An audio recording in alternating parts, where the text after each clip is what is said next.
Boa noite a todos. Boa noite. Prazer em recebê-los aqui na associação.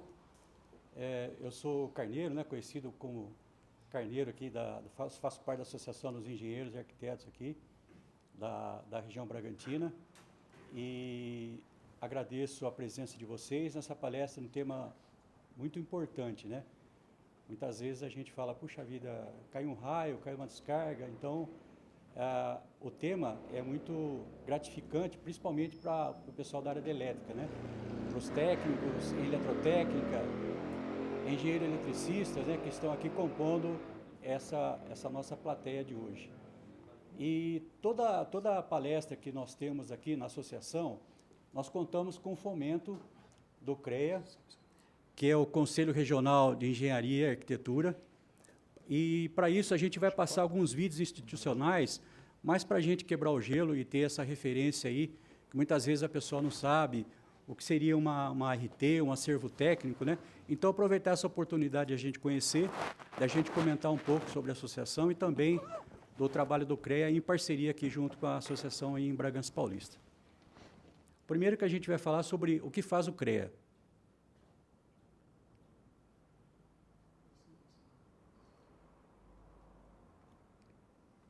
O que faz o CREA São Paulo? O CREA São Paulo é o Conselho Regional de Engenharia e Agronomia do Estado de São Paulo, uma autarquia federal e o maior conselho profissional da América Latina, ao lado das instituições de ensino que capacitam e das entidades de classe que defendem os direitos trabalhistas e promovem ações de valorização. O papel do Conselho é registrar, habilitar e fiscalizar o exercício de profissionais da engenharia, agronomia e geociências no âmbito paulista. Com isso, o CREA São Paulo impede que leigos ou indivíduos não habilitados exerçam atividades exclusivas de profissionais da área tecnológica, garantindo a segurança de toda a sociedade. CREA São Paulo. Fiscalização. Boa para o profissional, essencial para a sociedade.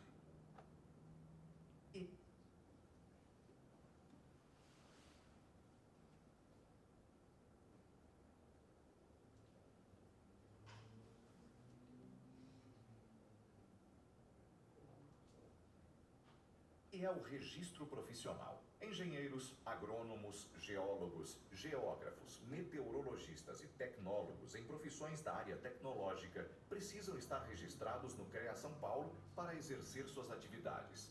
O registro obrigatório por lei pode ser provisório para profissionais recém-formados e válido por 1 ano. Temporário para diplomados no exterior que têm contrato por tempo determinado no Brasil e definitivo para profissionais já diplomados. Para a emissão do registro é obrigatório que tanto a escola quanto o curso estejam cadastrados no CREA São Paulo. Sem a exigência do registro, qualquer um poderia executar obras e serviços que exigem autoconhecimento técnico, colocando a população em risco. CREA São Paulo. Fiscalização. Boa para o profissional, essencial para a sociedade. O que é certidão de acervo técnico? Acervo técnico é o conjunto de atividades técnicas desenvolvidas ao longo da vida do profissional. O acervo pertence sempre e exclusivamente ao profissional que registrou a anotação de responsabilidade técnica, a ART.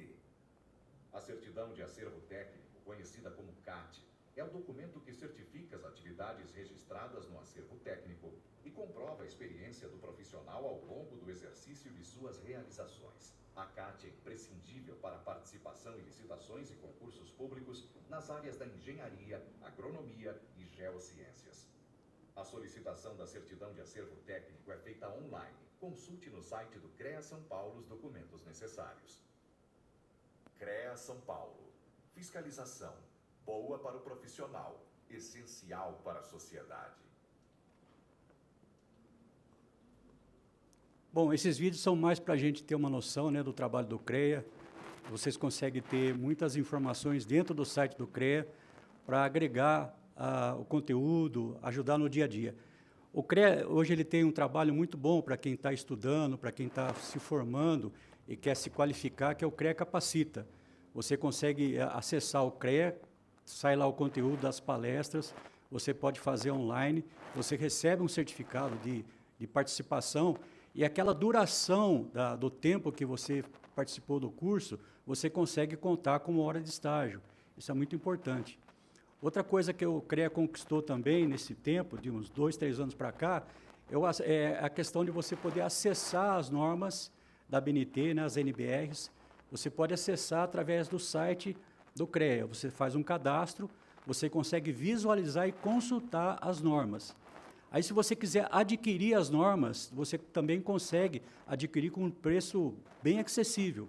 Em vez de você comprar diretamente da ABNT, você consegue comprar através dessa parceria do CREA e do CONFEA e da Mútua. Aproveitando, a gente falou do CREA, que é o Conselho Regional de São Paulo, nós temos o CONFEA também, que é a Confederação das Engenharias, né? O engenheiro Vinícius Marques, que foi presidente do CREA, hoje ele é o presidente do CONFEA, que fica lá em Brasília. A Lígia Maquei, atual presidente do CREA, eles estiveram aqui inaugurando o ano passado esse espaço do CREA Lab, que é um espaço coworking de inovação, tecnologia, onde a gente consegue agregar pessoas participando de eventos, palestras, encontros, né, network, como a gente está fazendo hoje aqui. Então, é importante que você conheça esse espaço, participe, venha participar da associação. Você pode ser sócio, associado da associação, não somente engenheiros, ela também recebe técnicos, tecnólogos e estudantes também de engenharia. Com isso, você pode participar dos eventos, fazer participação no nosso grupo do WhatsApp e também você tem condições de ter um convênio médico. Muitas vezes a pessoa não tem um convênio médico. Hoje, a associação ela tem uma parceria com a Santa Casa. Então, muitas vezes você está trabalhando, você é um PJ, né? Você não tem um plano de saúde, então você pode fazer o seu plano de saúde através dessa parceria da associação com a Santa Casa. Isso tem atraído muito as pessoas. Essa extensão desse convênio médico nós fazemos já parceria com a Associação de Engenheiros de Piracaia, com a Associação de Engenheiros de Atibaia, também agregam aqui junto a nós essa possibilidade, esse ganho, né? Então, assim, a gente fez essa apresentação, essa introdução, porque toda palestra que nós temos aqui, né, como a de hoje e as demais, e sempre teve, a gente tem o fomento do CREA. Então, para isso, a gente tem que passar esse vídeo, tem que mostrar, tem que comunicar. É uma oportunidade também de vocês conhecerem muitas informações que vocês conseguem através do site do CREA, através aqui da associação, participando desses nossos encontros, tá?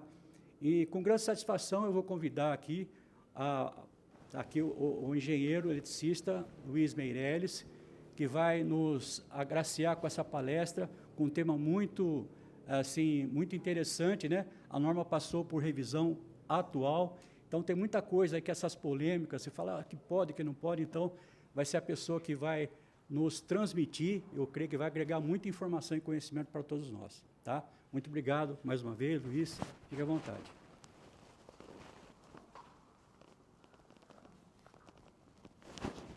Funcionou? Quer sentar mais para lá? Tá tranquilo? Funcionou? Dá para ouvir bem? Então tá joia. Boa noite, baita responsabilidade. Obrigado, Carneiro, obrigado pela presença de vocês. Terça-feira à noite, né? Vamos falar sobre SPDA, falar sobre raio, né? Tudo mais. Só aproveitar e fazer um jabá do CREA, né? Também da questão da mútua. Não sei se vocês conhecem a mútua, ou quem é engenheiro é mutuado, né? Assim, a mútua é como se fosse uma caixa de assistência. Eu falo como engenheiro, como usuário. Uma caixa de assistência, né? Então, o que o pessoal faz com a RT que a gente paga, né? Tem uma caixa de assistência e ela está com esse capital, né? Falando grosseiramente, à disposição dos profissionais da área. O que você vai ter com isso uma vez como associado pagando a sua anuidade lá? Você tem um seguro de responsabilidade civil de R$50 mil. Fiz um projeto errado e tudo mais, errei em alguma coisa, estraguei uma bomba e tudo mais, eu tenho pelo menos no mínimo esse respaldo. Não quero que isso aconteça, mas eu quero falar pelo menos para o meu cliente, que falar o seguinte, olha, estou fazendo um projeto para você, além de engenheiro, RT e tudo mais, eu tenho um seguro de responsabilidade civil. Ah, você tem? Já muda isso daí. Outra coisa tem assim, a parte de financiamento num juros que é absurdamente diferente. A gente vai ver aqui alguns equipamentos, olha, quero entrar nessa área, vou trabalhar nessa área, preciso investir na minha empresa. Tem Assim, hoje, falar em números, coisa de R$60 mil disponíveis sem necessidade de muita comprovação, se não nenhuma, ou até, dependendo, mais de R$150 mil para uma reforma de imóvel, compra de automóvel para a empresa e tudo mais. Então, vale muito a pena, só deixar isso daí é válido, né? Depois de um ano como mutuado, o valor é irrisório perante esses benefícios, né? Então, vale a pena dar pelo menos uma estudada, né? Acho que alguém aqui pode dar um apoio com relação a essas informações aí. Então, pessoal, mais uma vez, muito obrigado pela presença. Meu caráter aqui não é como professor, mas tentar transmitir um pouquinho do que a experiência me permitiu. Se tiverem dúvida, né, a qualquer momento, pessoal, aqui tem pouca gente, né? A qualquer momento, deixa saber. Se eu for falar lá na frente, fala, segura um pouquinho, a gente conversa ali na frente, se não, fala, opa, já tento esclarecer aqui no que tiver ao meu alcance. Tá legal? Tudo bem? Vamos lá. Agora é a hora de ver se está tudo funcionando mesmo. E tá. Então a gente vai falar um pouquinho sobre descargas atmosféricas, precisa um pouquinho de referência, né, sobre o que a gente está falando, né? Esse filme aqui, gentilmente doado pelo meu cunhado, né, que estava no interior de São Paulo e fez a filmagem.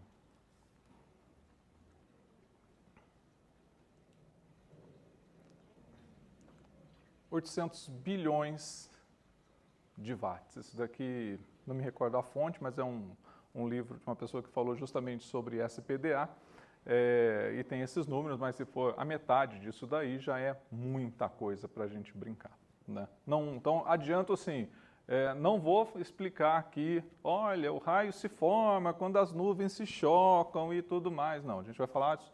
Ele existe, ninguém tem dúvida disso, como é que a gente resolve, como é que a gente vai tratar isso daí, né, minimamente, tá? Os efeitos disso daí, já deve ter rodado bastante isso daqui na internet, né, mas só para a gente lembrar o que aqueles 800 bilhões de watts, aquele montão de ampere, o que aquilo ali pode causar, pode impactar.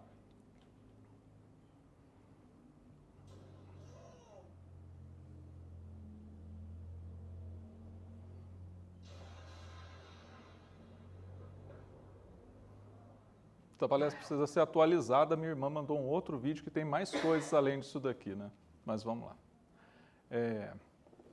SPDA. O Carneiro comentou, assim, ela é a principal norma que rege SPDA é a 5419, de 2015, né? Ela entrou em consulta pública até, se eu não me engano, até o dia 28, até o dia 18 do mês passado, né, para a gente trabalhar algumas revisões, mas é consulta pública, a gente não sabe quando que ela vai ser, né, o que vai ser modificado, se é que vai ser modificado, quando é que entra a nova versão, né? A própria 5410, né, que fala de baixa tensão, ela também estava em consulta pública antes, até o ano passado, se eu não me engano, e também não entrou em vigor. Enfim, o que está em vigor é a versão 2015, que teve umas pequenas correções em 2018, tá? Mas o que está valendo é a 5419 de 2015. E ela, no corpo, a gente fala assim, SPDA, né? Fala assim, laudo SPDA, mas SPDA, na verdade, é uma parte, é uma fatia. Isso é importante a gente tratar, porque a norma, ela divide em duas, primeiro assim, não é que ela divide em duas partes, ela fala em PDA, proteção contra descargas atmosféricas. Isso daí. Por que é interessante a gente tratar isso daqui? Porque já aconteceu de eu fazer uma proposta, por exemplo, para fazer um laudo PDA, né? E depois fui fazer aquela consulta, o que aconteceu, né? Fechamos negócio? Ah, não fechamos. Não, por quê? Ah, porque o seu concorrente, o dele tinha uma letrinha a mais. O que era? Era o SPDA. Embora PDA ele envolva SPDA, que é, depois eu vou falar do que está ali, que é o MPS. SPDA é aquela casca, é o que a gente vê, é o para-raio que a gente vê, é o aterramento, aquilo ali é o SPDA. O que aquilo ali protege? Descarga direta. o SPDA caiu, tem uma descarga, caiu um raio no prédio vizinho, o SPDA não ajuda em nada. O SPDA ele ajuda para descarga direta, se cair no prédio. Tá, mas se tem uma descarga no prédio vizinho, tem impacto aqui por indução eletromagnética, por impulso que vem da rede e tudo mais. Verdade. Quem é que cuida disso daí? Aí vem a outra parte do PDA, que é o MPS, Medida de Proteção contra Surto. Então vamos lá. PDA, a norma fala de PDA, tem as descargas atmosféricas, nós temos uma proteção contra descargas atmosféricas. Uma proteção contra a descarga direta, quando cai no prédio, que é o SPDA, muito comum, muito falado, e a outra parte que é a proteção contra surto, que é o MPS. Alguém já ouviu falar dessa parte da norma? Como é que isso daqui já era dividido, ou já olhava disso daí de alguma forma? Não precisa falar todo mundo ao mesmo tempo, hein? Fala aí. E aí, já viu desse jeito? Não. Então, nós vamos falar um pouquinho das duas situações aqui, tá? Eu não vou pegar no seu pé, não. Pode ficar tranquilo, a sua parte já foi, já falei. Agora eu vou, quando eu perguntar alguma coisa para outra pessoa, o senhor está liberado, já foi a primeira já.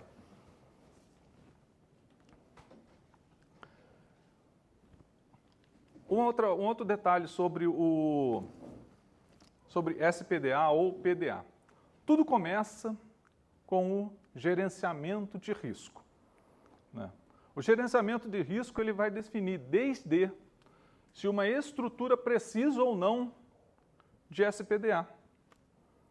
Ah, é assim? Falei, é. Porque antes, se eu não me engano, na versão de 91, de 93, aí posso estar enganado, mas a condição, né, para determinante se vai ter SPDA ou não era o prédio tem mais de 20 metros de altura e não sei o que e tudo mais, era isso que determinava se precisa ou não. Hoje não, hoje é um gerenciamento de risco, isso daí. O que entra nisso? O gerenciamento de risco é, no final das contas, uma análise de diversos fatores, e talvez eu esteja falando assim em uns 40 fatores.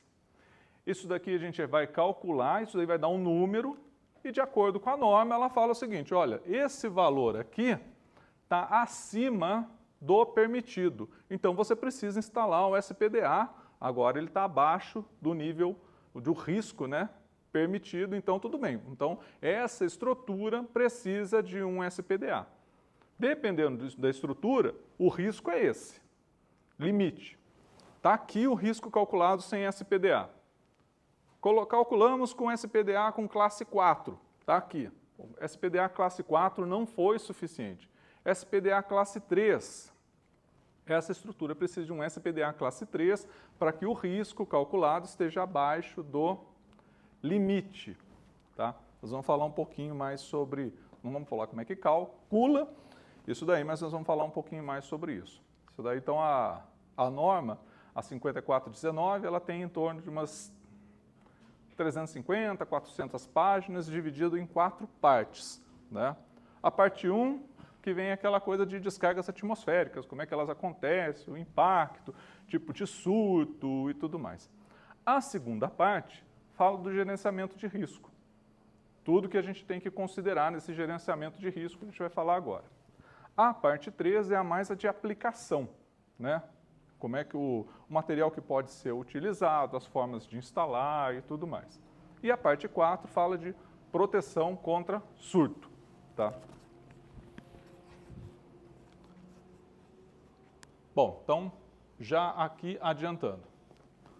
A parte 2 da norma é sobre a necessidade de SPDA, níveis diferentes de proteção, né? Isso daí tem um impacto no custo da instalação e várias características técnicas para projeto. Então, estrutura adjacente, que prédio que está do lado, você está no alto do morro, se tem prédios mais altos do lado, são prédios mais baixos, tudo isso conta. E conta também esse mapa que está na norma. No início, essa informação era para ser obtida do site do INPE. Atualmente fala, não, esquece, não usa a informação do INPE, utiliza a informação da norma. O que é esse mapa? Ele mostra, assim, grosseiramente, o que seria assim, a quantidade de descargas atmosféricas por ano por quilômetro quadrado. O que a gente vê aqui? Nessa região entre Volta Redonda e Juiz de Fora, onde está vermelho, a incidência, eu não consigo ler o número aqui, mas isso depois a gente pode olhar. O ponto é que essa região aqui tem uma maior incidência de descargas atmosféricas por ano por quilômetro quadrado. E o litoral, enquanto que o litoral norte de São Paulo aqui, por exemplo, tem uma baixa incidência, né? A gente está falando aqui no nível 3. Esse daqui é um dos fatores, é um fator NG. Que, olhando no ponto, na parte 2 da norma, é o NG, esse fator. O que isso daí implica? Isso daí implica que o mesmo prédio, ou a mesma edificação, construída lá entre Volta Redonda e Juiz de Fora, com a mesma vizinhança, a mesma população, mesmo risco de incêndio, tudo igual, tudo igual. Só que ele construído entre Volta Redonda e Juiz de Fora. Talvez ele precise de SPDA. Depois, de repente, ele precisa de um SPDA classe 3. Né? Esse mesmo prédio, se a gente construir ele no litoral norte de São Paulo, não consigo ver ali, mas talvez em Caraguatatuba. Esse mesmo prédio em Caraguatatuba, talvez ele não precise nem de SPDA, pela norma. Não é que não possa ser instalado. Tá? Talvez ele não precise de SPDA pelo gerenciamento de risco. Por quê? Porque NG, esse fator de quantidade de descargas atmosféricas por quilômetro quadrado, por ano e tudo mais, é muito mais alto, vai impactar num risco maior numa determinada região do que em outra. Tudo bem até aí? Faz sentido? Tá. Uma coisa é, aí vamos falando o seguinte, eu estou falando aqui de SPDA, não estou falando proteção contra surto. Proteção contra surto é independente disso, não é porque o raio não vai cair ali que o surto ele não vem só de descarga atmosférica. Proteção contra surto ela está ligada com chaveamento da concessionária na rua lá. O cara mexeu, caiu uma fábrica, entrou uma fábrica, eu tenho surto na rede e aquilo ali vai vir sim ou sim, não tem a ver com chuva isso daí. Proteção contra surto é outra coisa. Então essa é uma das, talvez a característica mais visível, né, e mais fácil da gente entender. Eu comentei no início a respeito da revisão da norma, né, essa consulta pública. Né? Um dos pontos dessa consulta pública foi justamente mudar esses fatores aqui, que eles, se eu não me engano, ele vai de 0,5 até 19. Né? Aí eles falam para mudar esse número aí, para chegar até 30 e pouco e tudo mais, né? Mas aí é mais o pessoal que fica até difícil opinar, né? Mas fala que nos últimos anos, por conta de mudanças climáticas, a gente tem uma incidência muito maior e tudo mais. Enfim, é uma sugestão dessa nova versão da norma que ainda não está em vigor, só em consulta pública. Ainda sobre gerenciamento de risco. Como é que ele, né, que eu falei assim, a gente está falando de risco, né? Risco. O risco ele tem, da onde começa essa análise, né? 4 fontes de descargas atmosféricas de surto. S1, que eu falei, o SPDA, é uma descarga direta na edificação. Uma descarga é uma fonte. S2 é uma descarga próxima à edificação. S3 é uma descarga na linha, S4 é uma descarga próxima à linha. Essas fontes de dano, S é de source, de fonte, podem provocar diferentes tipos de danos. Né? Dano tipo 1, choque elétrico. Dano tipo 2, incêndio, explosão. Dano tipo 3, se não me engano, é perda econômica. Né? A gente não tem uma descarga próxima à estrutura, a gente não tem risco. S1, não tem dano 1 aqui, a gente não tem dano 2. Se o raio caiu lá, não é para ter choque elétrico por indução eletromagnética aqui dentro. Se a gente tem uma descarga na estrutura, sim, a fachada ela fica toda susceptível a esse tipo de dano, mas eu não tenho mais. Então, isso aqui é da norma, tá? Então, assim, dependendo do tipo de fonte, eu tenho um tipo de dano e eu tenho um tipo de perda que pode ser associada com cada coisa. Tá, você falou da fonte, você falou do dano, você falou do tipo de perda. E o risco? O risco, né, em matemática, em engenharia, ele é uma, eu falei, não vamos desenhar essa forma, mas é uma função de fonte, dano, perda, com todas, e isso daqui, e esses itens, eles são calculados dependendo do tamanho da estrutura, dependendo da estrutura adjacente, linhas de entrada, risco de incêndio e tudo mais.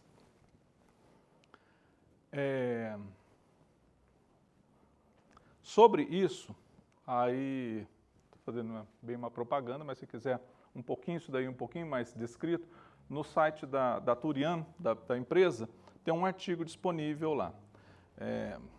Infelizmente, ou felizmente, né? Tem alguém que é síndico aqui? Não. Eu trabalho com condomínio.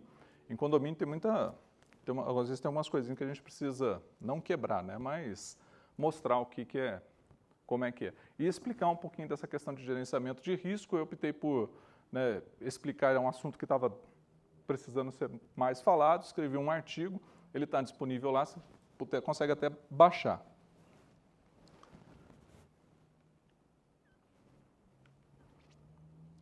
Bom, uma vez feito o gerenciamento de risco, definiu-se, né, vamos falar como se fosse um projeto, definiu-se que uma determinada estrutura, ela precisa de SPDA, e a gente vai ter um nível diferente. O que é que isso daqui é? Isso daqui veio do catálogo da DEM, um fabricante de proteção contra surto, tá? Mas a norma brasileira ela é, vamos assim, muito inspirada numa norma internacional, né? Não é uma criação brasileira. Então, essas informações que estão aqui, todas elas batem. Qual é o impacto, né? Por que eu defini o nível de... Por que você definiu o nível de SPDA? Qual que é a diferença agora? O que eu faço com isso? Isso daí você vai, por exemplo, a malha de aterramento, né, numa edificação que tem um SPDA classe 4, ela tem que ser 20 por 20. Então, a malha, num SPDA 4x4, ela tem que ser 20 por 20. Tá. E se é uma edificação onde eu tenho uma demanda por um SPDA classe 1, a malha é 5 por 5. A gente não precisa nem falar com o impacto disso daí em custo de material e de instalação. Se você quiser falando, você está falando 4 vezes, né? Grosseiramente, você está falando em 4 vezes mais material, 4 vezes mais material que você tem que subir, instalar, amarrar e tudo mais. Então, está aqui o impacto. O que mais que eu levo isso daí? Um dos métodos, tem uma folha aqui que a gente vai falar. Um dos métodos para projeto é o que eu chamo de esfera rolante. Esfera rolante é como se fosse fazer o seguinte. Eu tenho esse aqui é meu prédio. Esse aqui é meu prédio. E o método da esfera rolante, dependendo do tipo... Fala pra gente, um SPDA, um nível ali, escolhe um. Nível 2. Nível 2. No nível 2, ele fala que o raio da esfera rolante é de 30 metros. Então, eu vou pegar uma esfera, né, no desenho, né, uma esfera que tem um raio de 30 metros, e ela vem rolando aqui. O primeiro ponto que ela tocar na estrutura, esse prédio, estou imaginando que ele tem mais ou menos 30 metros, né, de altura. O primeiro ponto que ele tem que tocar na estrutura, ele tem que tocar no SPDA, na proteção. Ele não pode tocar em outro ponto da estrutura. Então, ele vai tocar aqui, vai girar, se ela tiver um barrilete, alguma coisa, ele tem alguma coisa para tocar aqui em cima, ela gira.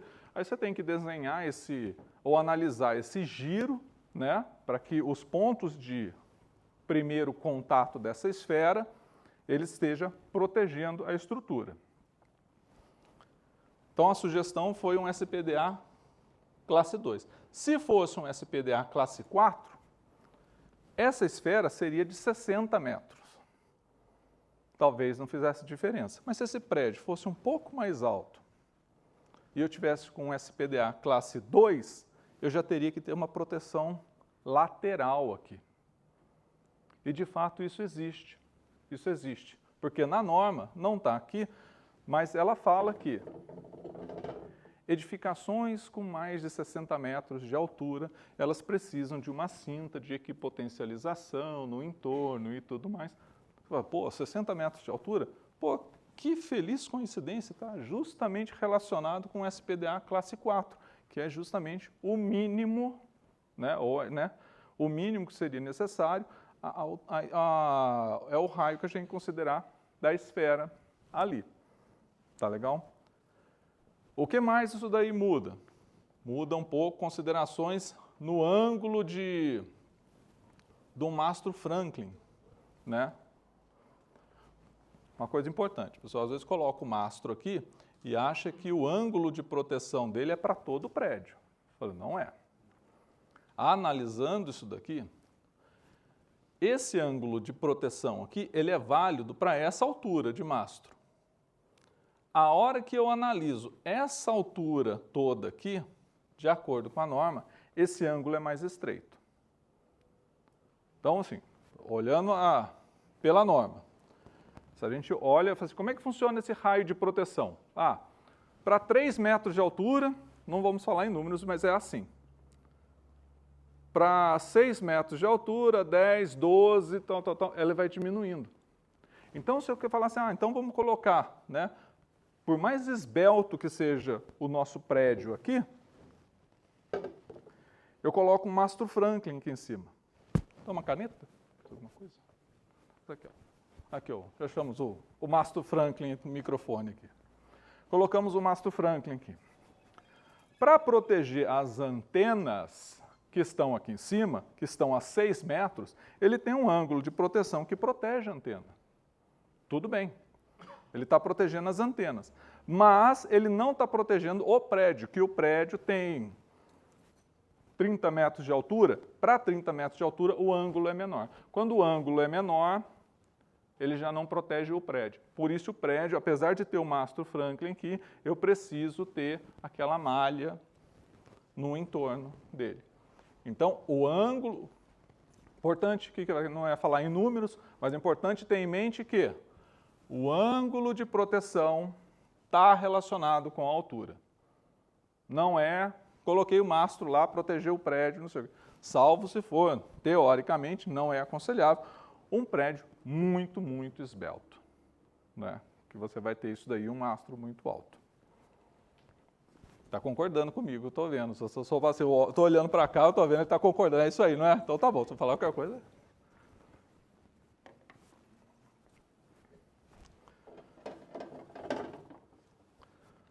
Pergunta, curiosidade, ninguém vai falar nada? Você olhou sério aqui agora? Não?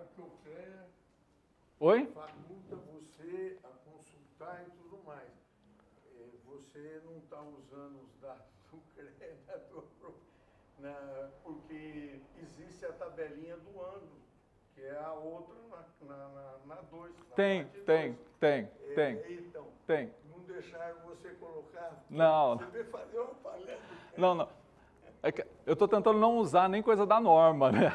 Nem colocar a parte da norma aqui, né? Mas, assim, o importante, né? Porque eu não vou conseguir, é o conceito, né? Esse ângulo não é fixo, consulte. Essa malha não é fixa, consulte. É essa a ideia. Não dá para a gente abraçar toda essa questão de gerenciamento de risco aqui. Tá bom? O que é a gaiola de Faraday, né? Se o pessoal pergunta, fala isso. É esse tipo de proteção que a gente quer fazer com o prédio. Tem muitos...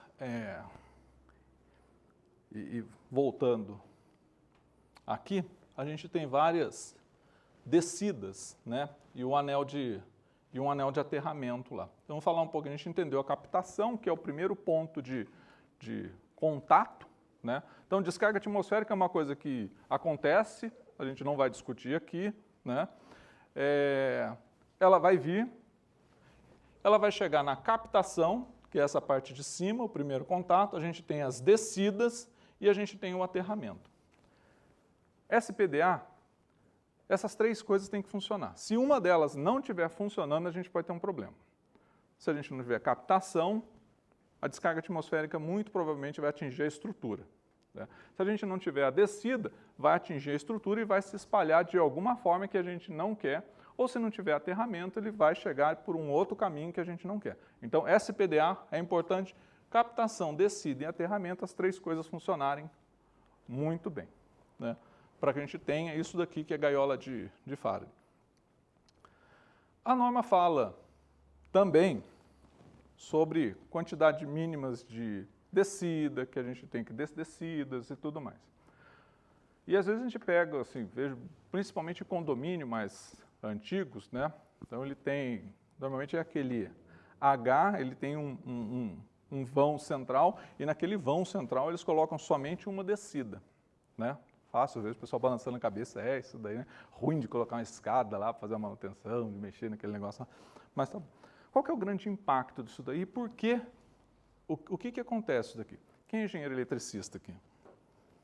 Tem engenheiro eletricista aqui? Tá. Você lembra da regra da mão direita? Lembra das provas de eletromag? A gente tudo que nem louco lá? Regra da mão direita é o seguinte. A gente fala assim, corrente, o meu polegar vai indicar para onde que ele está indo. Eu fecho a mão, esse daqui é o sentido do campo magnético, tá bom? Então vamos fazer o seguinte, vou pegar outra pessoa de cobaia aqui assim agora, você. Vou voltar aqui a gente vai fazer um exemplo. Eu estou nessa ponta aqui, eu sou essa descida aqui, o senhor vai ser essa descida aqui, tá vendo? Nós estamos em cantos opostos, né? A corrente está descendo aí também, vai ter que fazer também, com a mão direita. Deixa eu ver. Isso é a mão direita. A mão direita. O meu campo magnético está vindo nessa direção aqui, dentro do prédio. Entre nós existe o prédio, né? O meu campo magnético está vindo, está girando nessa direção. Então, por dentro do prédio, ele passa aqui, da minha esquerda para a direita. Como é que está fazendo o seu campo magnético? O seu campo magnético está fazendo sentido contrário?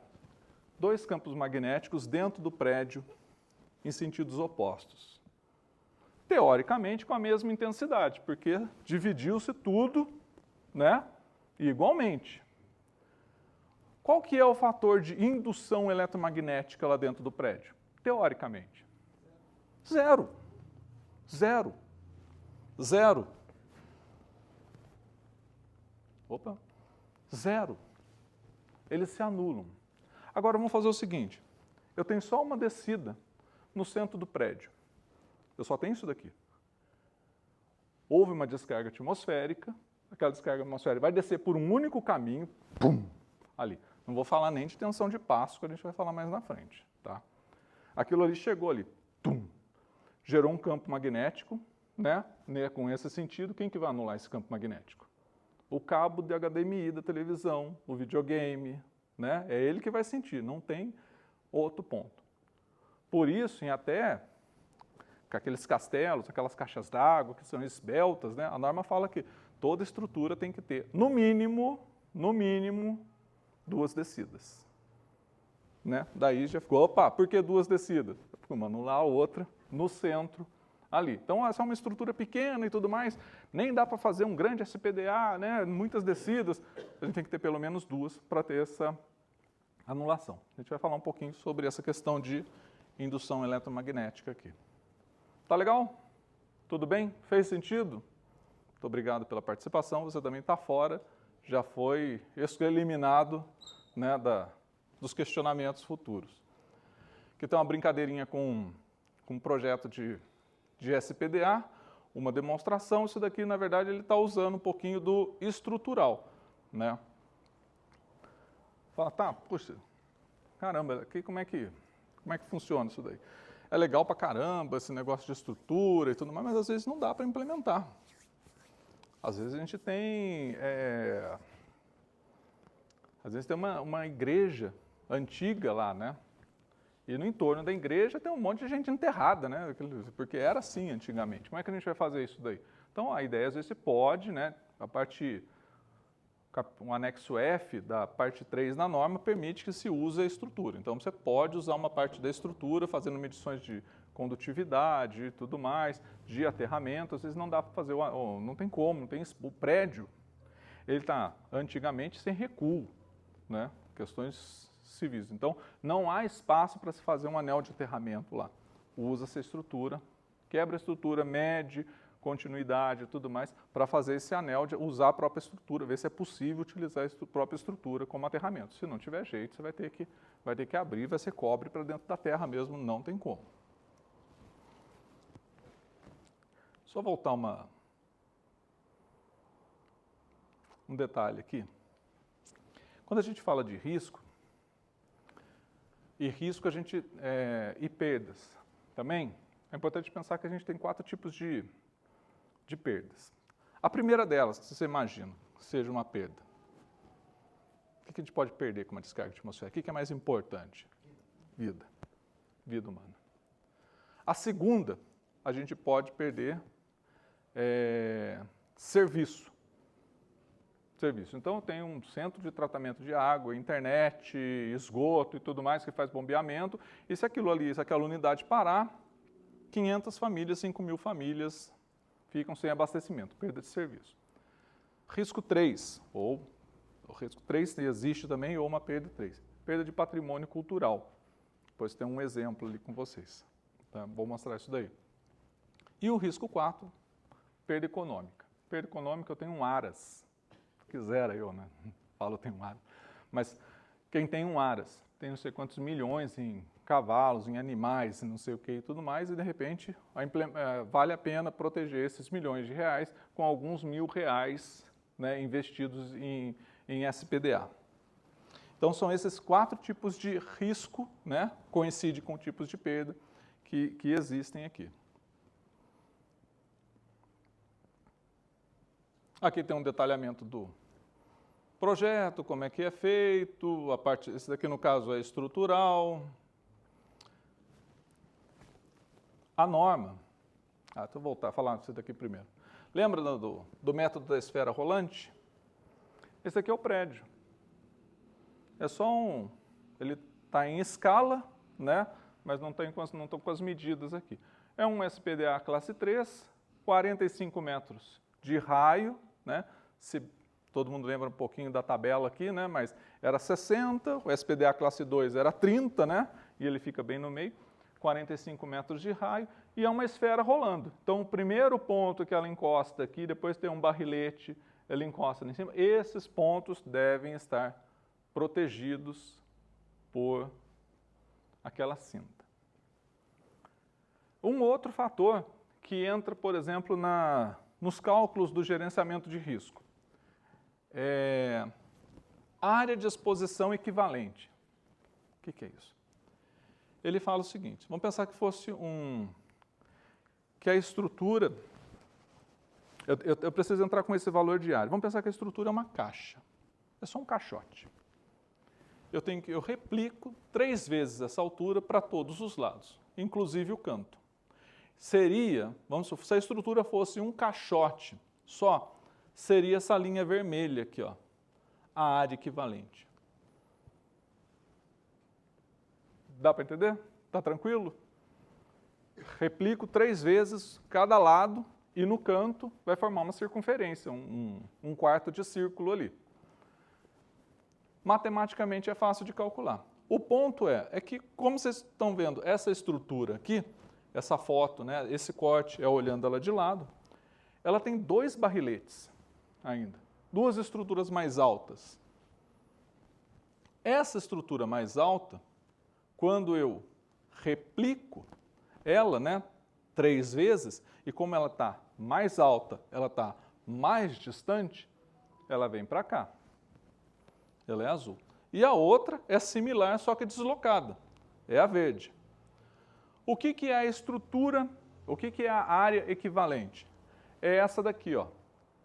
Desse lado é azul, chegou nesse ponto, é a verde. A vermelha nem conta, porque ela é menos. Então, a área equivalente que eu tenho que considerar nos cálculos, né? Isso daqui não é calculado, a gente joga no AutoCAD, fecha a área, ele mostra para a gente lá. A área equivalente dessa estrutura aqui deu 11 mil metros, não sei o quê. O que é isso daqui? Para que isso daqui? É um fator que eu preciso para calcular no gerenciamento de risco. Saca? Né? Como é que calcula isso? Se for uma estrutura simples, né, vermelha, a gente até consegue fazer matematicamente. Você vai ter assim, né, 4 quartos de círculo, que seria um círculo, e daí você multiplica 3 vezes a altura vezes a largura, que assim soma, uma formulazinha do Excel resolve. Né? Para fazer isso daqui, sugiro fortemente usar o AutoCAD, né, que já dá o valor da área equivalente para a gente. Isso aqui é para mostrar isso daqui, que a gerenciamento de risco, né, não é mais aquele negócio, o prédio tem 20 metros de altura, isso daqui tem que ter para-raio, ou aquilo ali não tem que ter para-raio. Existe cálculo para isso. Vamos falar um pouquinho sobre surto? Ninguém vai perguntar mais nada? Fez sentido até aqui? Alguma coisa foi novidade? Valeu a pena ter vindo terça-feira à noite aqui desse pedaço? Não. Vai falar da malha também? Da malha? O que eu acho que boa, legal falar da malha de aterramento. Primeiro é que eu vou falar um negócio da resistividade do solo, né? Que até então, eu não lembro qual a versão da norma, ela falava sobre resistividade do solo em 10 ohms. Em 10 ohms, em 10 ohms, em 10 ohms. Algumas concessionárias, a EDP, por exemplo, né, ela fala em resistividade do solo para aterramento em 10 ohms, mas não tem nada a ver com SPDA. Estou falando padrão dentado, é outra coisa. A gente chama anel de aterramento aqui, a norma ela especifica o seguinte: para SPDA classe 4 ou classe 3, a resistividade do solo pouco importa. Para SPDA classe 1, classe 2, ele vai importar num determinado fator. O que é isso? A resistividade do solo, isso é até bom você colocar isso aqui na apresentação. A forma de calcular ela é o seguinte, fala assim, ó, você tem um determinado perímetro da edificação. Esse perímetro, você te dá uma área. Essa área, qual seria a circunferência com essa mesma área? Tá, qual é o raio dessa? Tá balançando a cabeça, é isso, né? Você tem o raio dessa circunferência. E aí ele tem um valor mínimo que está em função de um gráfico de resistividade do solo. Para SPDA classe 4, classe 3, isso não importa. Classe 1 e classe 2, ele vai depender desse raio. Tá, você fala assim, não, tudo bem. É uma estrutura que ela é grande, só pensando assim, é uma estrutura grande, ampla, né? E o anel de aterramento dela vai ser gigante. Muito provavelmente, não é que isso daí seja a regra, isso tem que ser calculado. Só estou falando em exemplos dos extremos para a gente visualizar. O que isso vai implicar? É que talvez, muito provavelmente, essa estrutura, né, larga e tudo mais, você não precisa de haste de aterramento. Porque só aquela quantidade de cobre percorrendo ali já foi suficiente. Tá, tudo bem, agora eu tenho o castelo. Eu tenho aquela torre de caixa d'água. Aquele anel de aterramento às vezes não é suficiente. E aí você precisa fazer prolongamentos nesse aterramento, ou horizontal ou vertical, né? Sendo que o vertical você diminui, né?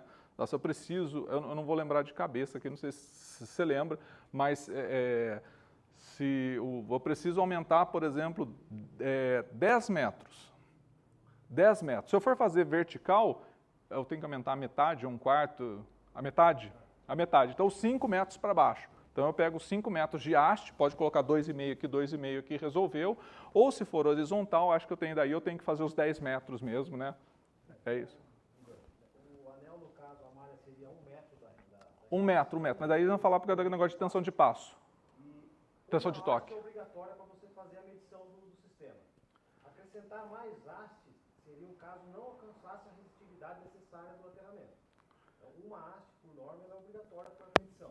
Para ponto de medição, não por questão de coisa. As demais seria se caso você não alcançasse a resistividade. No caso. Se exatamente, se você não conseguir. Assim, o grande ponto, né, do anel ali, nesse caso, é você ter um ponto de conexão e medir continuidade. Né? Na parte de laudo, você tem um ponto de conexão mecânica, né, não só exotérmica, né, uma que você consiga abrir para fazer medição de continuidade. Fechou, beleza. Fechou, beleza. Boa essa lembrança aí.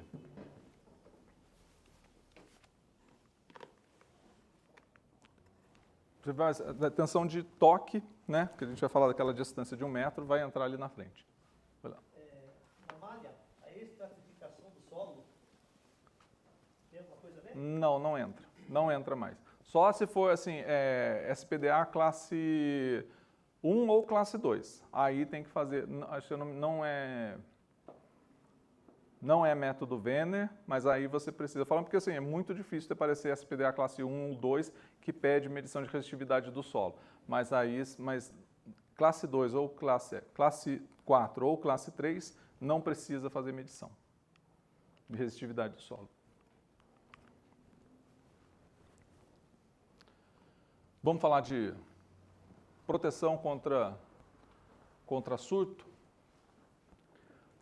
Bom, agora a gente saiu do SPDA, aquilo que está protegendo descarga direta. Nós vamos falar sobre aquilo que, um surto que caiu, descarga atmosférica, raio, no prédio vizinho. Né? E aqui nós temos alguns fatores. Né? Então, medida de proteção contra surto, o grande cara, né, o ator principal é o DPS, que é o dispositivo de proteção contra surto. Tá? Esse cara ele tem alguns, dentre vários fatores, faltou aqui também, pensando assim, classe.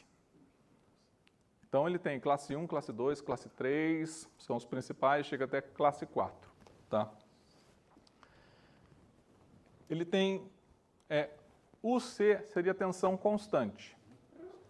Vamos pensar no DPS como se fosse a válvula da panela de pressão. O que a válvula da panela de pressão ela quer fazer? Ela quer manter uma pressão ali dentro. Se não tiver pressão, não funciona a panela. Tem que ter uma pressão ali dentro. Mas também não pode ser infinita. Eu tenho que limitar isso daí. O DPS, a função dele é fazer isso daí. Só que a válvula da panela de pressão joga o excesso de pressão para a atmosfera, o DPS joga o excesso de pressão para o terra. Ele joga para o terra. Tá. Então você tem esse UC, não estou falando em tensão de pico, estou falando em tensão eficaz agora. Ele fica monitorando, principalmente, se não exclusivamente, tensão fase terra. Qual que é a tensão fase terra nas nossas tomadas no geral? 220 e 127. 127. Fase terra, normalmente 127, não é? Se acontece um pico, vai ser em cima de 127, porque se eu quero desviar para o terra, eu estou olhando 127 volts. A norma fala que, aí é a 5410, o dispositivo de proteção contra surto, ele tem que estar acima, a tensão que ele está observando, pelo menos em 10%. Então, 10% de 127, 143 volts. Por quê? Porque até pela concessionária, resolução 1001 e tudo mais, as questões de oscilações, até 10% acima está dentro do normal. Tá? Então, eu não posso atuar.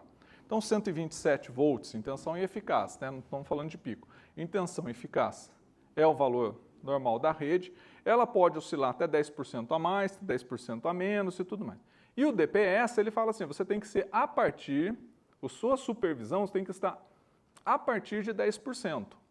Ele não coloca que tem que ser a 10%, mas a partir de 10%. Então, vamos lá. Eu coloquei um DPS, aqui a minha tensão fase terra de 127 volts. Eu coloquei um DPS para 385 volts. Está dentro da norma? Está. Acima de 10%. Ele está protegendo muita coisa? Por quê? Deu um pico, deu um surto de 380 volts. Pô, DPS, e aí você não vai fazer nada? Não, meu negócio é a partir de 385. Aí a gente começa a conversar. 380 não é comigo ainda não. Não chegou minha hora de desviar nada.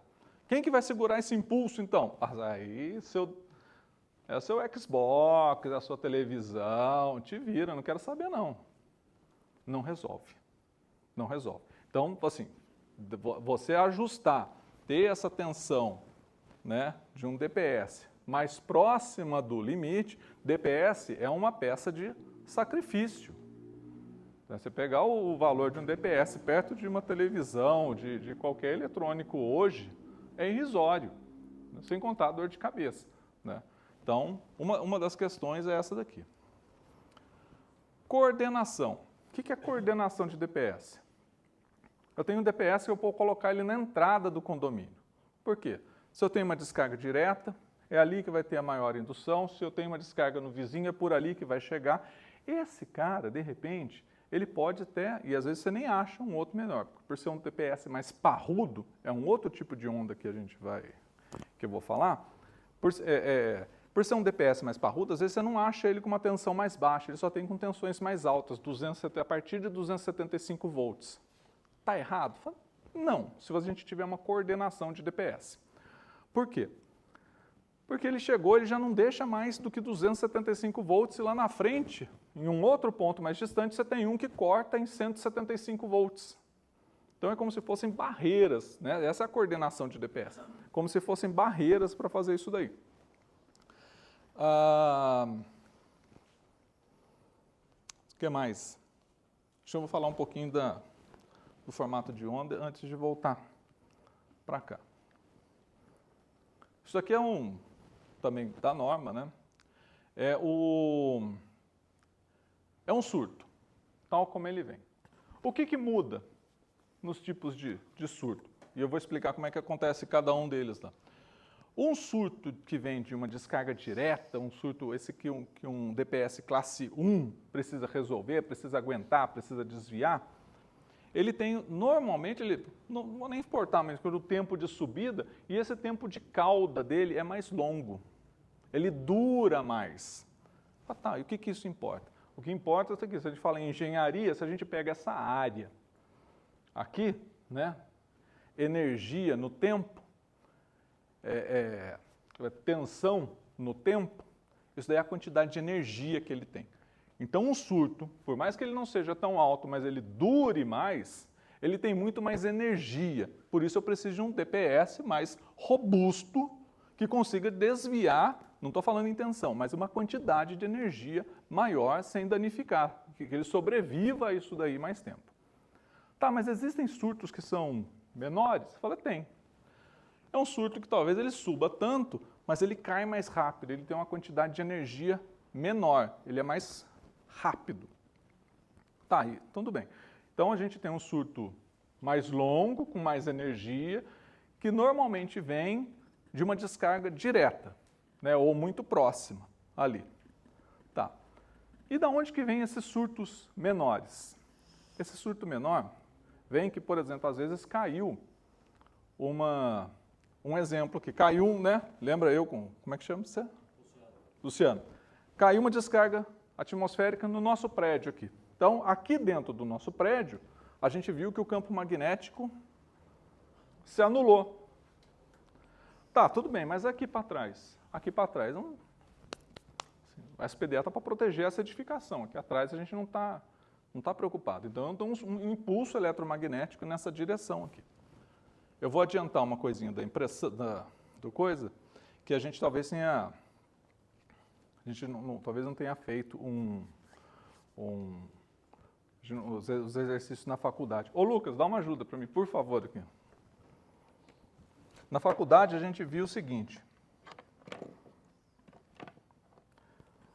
A gente via que corrente elétrica gerava campo magnético, né? Então, a gente tem um ímã aqui, colou. Lucas é um cara estável.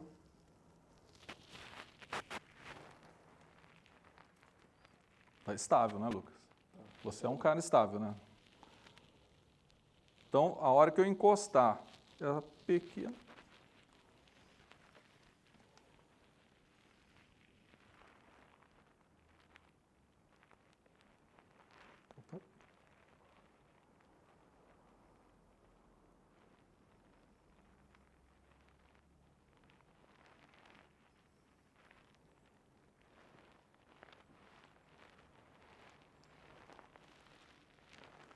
Corrente elétrica, que nem a gente já viu, foi suficiente para todo mundo o teste?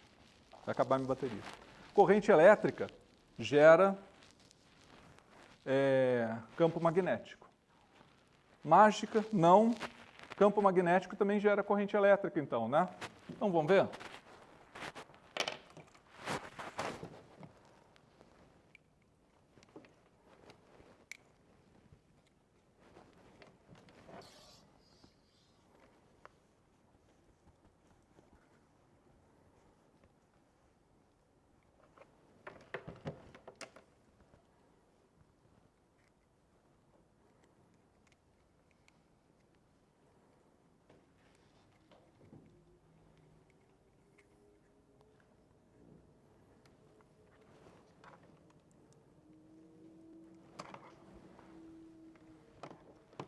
O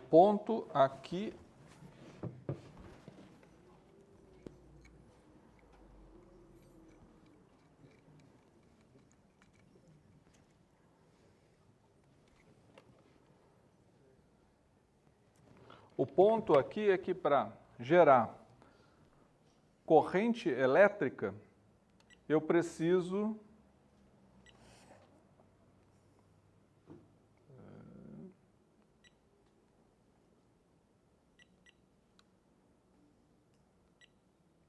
para gerar para um campo magnético, gerar corrente elétrica. Carneiro, dá uma força aqui para a gente, por favor. Então, você não tormentei você ainda. Só segurar o osciloscópio aqui, pessoal. Para gerar, eu preciso de um campo magnético variável. Então, se eu variar aqui, ele gera um campo magnético, corrente elétrica lá. Então, corrente elétrica gera campo magnético variável gera corrente elétrica lá. Tá bom?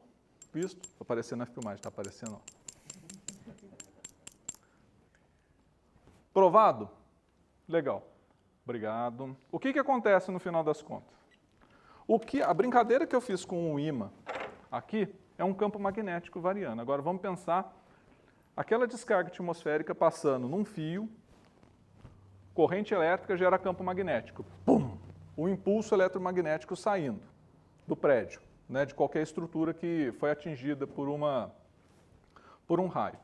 Aquele impulso magnético vai encontrar em algum ponto um condutor e ele vai gerar nesse condutor algumas tensões, algumas correntes. O que pode ser esse condutor?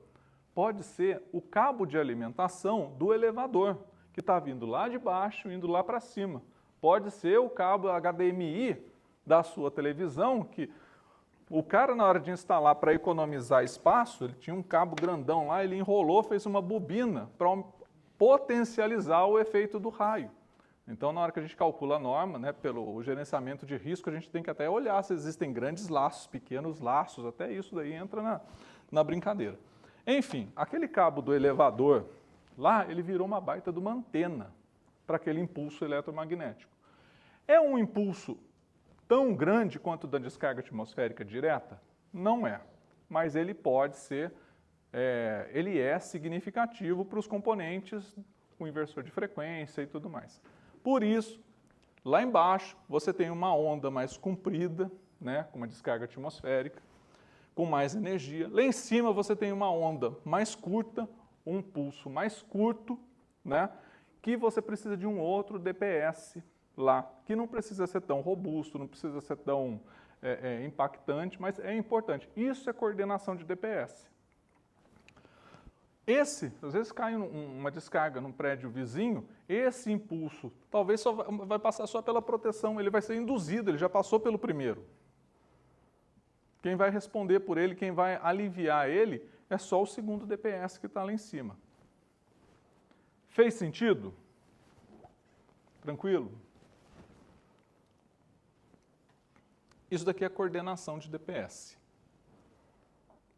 Outras coisas que estão sujeitas e possíveis. Eu tenho antena lá em cima.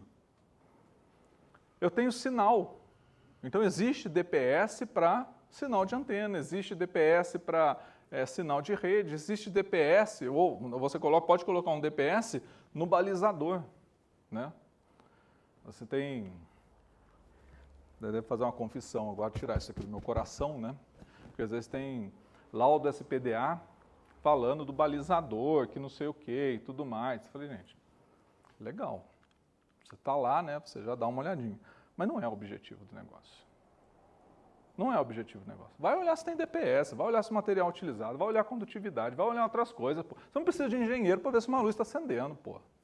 Né? Porra, Ai, obrigado, gente. Essa semana não vai precisar de terapia, coloquei isso para fora.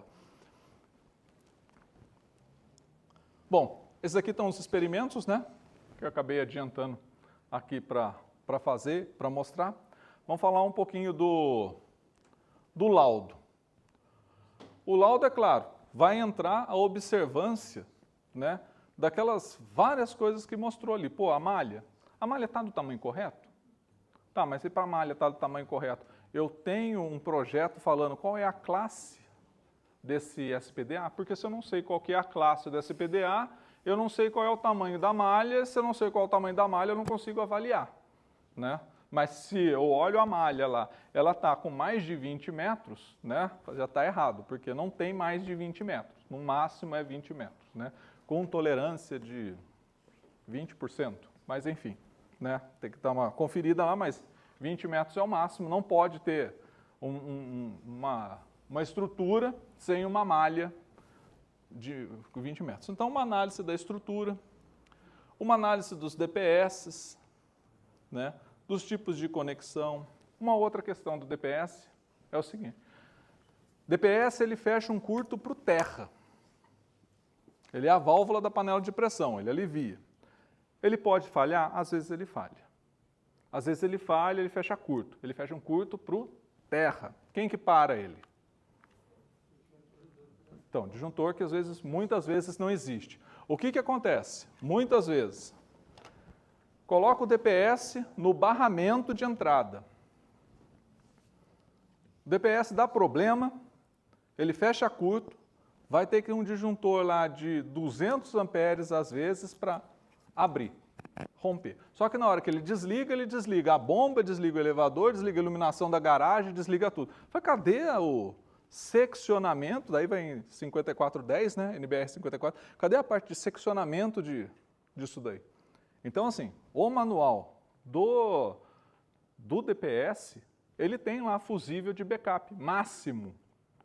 É até quanto você tem que colocar um disjuntor lá, ou um fusível, né, de retardo, que seja, mas um fusível para que você possa trocar, no mínimo, né, trocar o DPS com segurança ou seccionamento de circuito.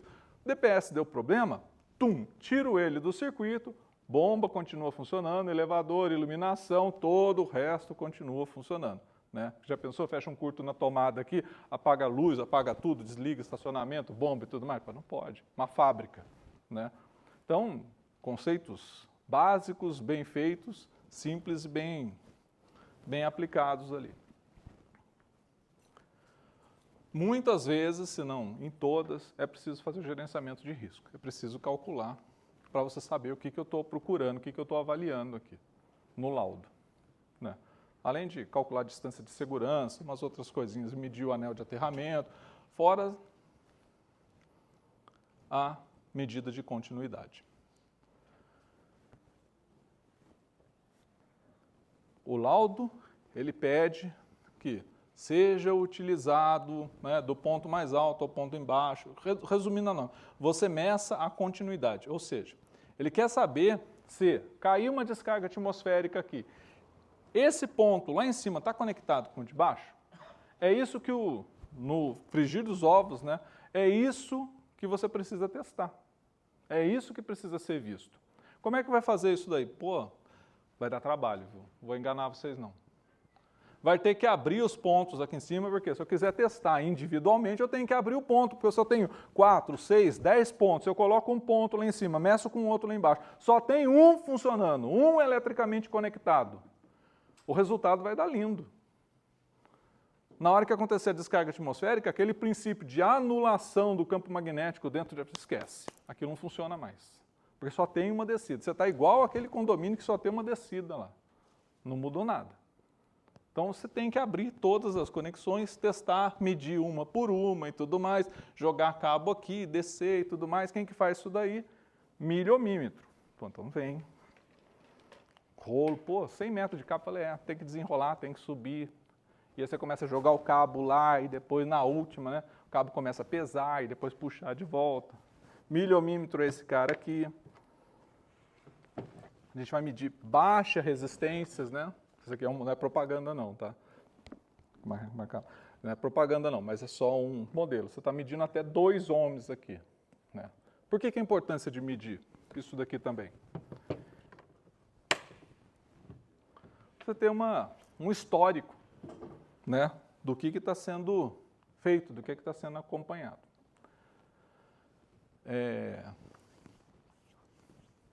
Alicate terrômetro, dá para usar para fazer isso? Não dá. Uma nova, sim. Na qual? Na revisão que está entrando. Ah, é?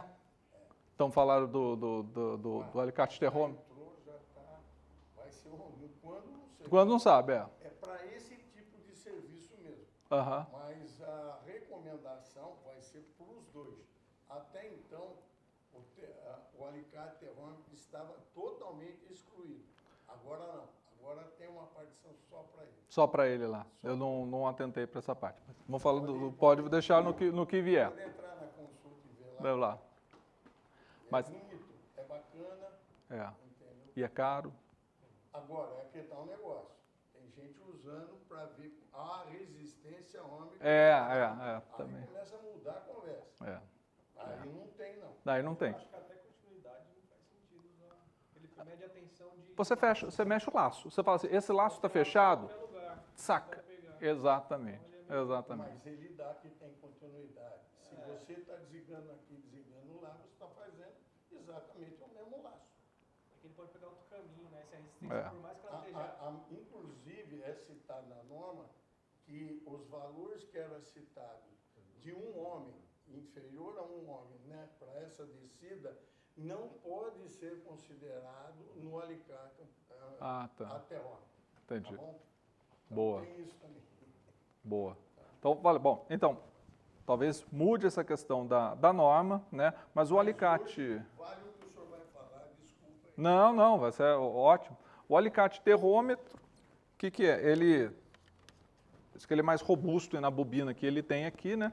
E você coloca que assim, ele induz uma tensão nesse pedaço que ele quer medir se em algum ponto esse laço está fechado, né? Existe uma questão com relação à precisão dele, né? Mas ele fica difícil você fazer esses testes individuais, na prática. Difícil fazer. Estou falando que vocês estão permitindo e tudo mais. Acho difícil fazer isso daqui, esse teste individual da descida. Por isso, a recomendação, assim, pelo que está valendo ainda hoje, usa o milhomímetro para medir baixas resistências, tá?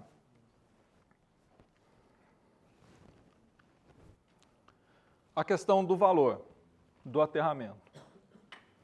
Aí tem que mencionar uma partezinha da norma que ela fala que, se falando sobre dispersão para o terra, mais importante do que qualquer coisa é aprimorar a geometria de distribuição do aterramento para a menor resistência possível. Ela não fala mais em valores, o que antes se falava. 10 ohms de resistência para fazer esse daqui, resistência equivalente de aterramento. Tensão de passo e tensão de toque.